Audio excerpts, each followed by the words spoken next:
Dans la ville animée de Zikodo, une ville où les routes sont toujours embouteillées, les marchés débordent de couleurs et d'odeurs, et la vie bat son plein, une légende se tisse dans l'ombre. Les habitants murmurent à propos de la mystérieuse reine des épices, une femme gigantesque, aussi majestueuse qu'amicale, qui veille sur la prospérité de la ville grâce à ses pouvoirs magiques. Elle ne ressemble à personne d'autre, et sa silhouette imposante fait d'elle un symbole d'espoir. C'est en plein cœur de Zikodo que commence notre aventure. Kofi, un jeune vendeur de fruits et légumes, rêve d'une meilleure vie.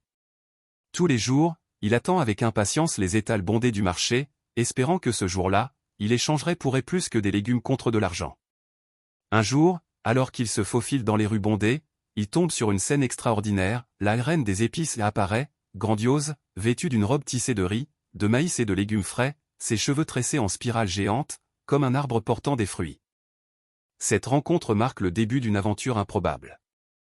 La reine des épices, de son vrai nom YA, n'est pas seulement une figure imposante mais aussi une magicienne capable de nourrir la ville avec les produits les plus frais et les plus délicieux grâce à ses pouvoirs. Elle ne fait pas que distribuer des mets, elle fait naître l'amour et l'espoir à chaque bouchée. Dans ce voyage à travers Zikodo, Kofi rencontre des personnages hauts en couleur. Il y a Nana, le comédien du marché, qui croit que la magie de YA pourrait le rendre aussi célèbre que ses rêves d'acteur.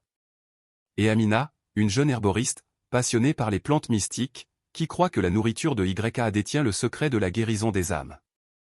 Ensemble, ils se lancent dans un voyage épique pour protéger la reine des épices. L'histoire se termine dans un grand banquet au sommet de Zikodo, où l'amour, la magie et les rires se mélangent autour d'une gigantesque marmite de riz, les habitants de la ville unis, prêts à affronter ensemble l'avenir.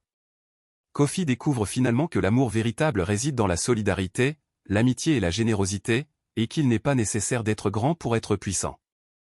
À chaque épreuve, l'histoire devient de plus en plus palpitante, remplie de rire, d'amitié et de magie. Kofi se rend vite compte que ce qu'il pensait être un simple voyage pour sauver la ville se transforme en un combat pour le cœur de YA. La reine, elle-même, cache un secret. Ses pouvoirs viennent de son amour pour la terre et de la magie ancestrale des éléments, mais elle doit trouver un héritier digne pour partager ce pouvoir. Le destin a-t-il décidé que ce serait Kofi? Et vous, êtes-vous prêt à découvrir la suite? À sous-marine dans d'autres récits où magie et courage façonnent des destins. Rejoignez-nous sur la chaîne YouTube David Desbrumes pour suivre la prochaine grande aventure.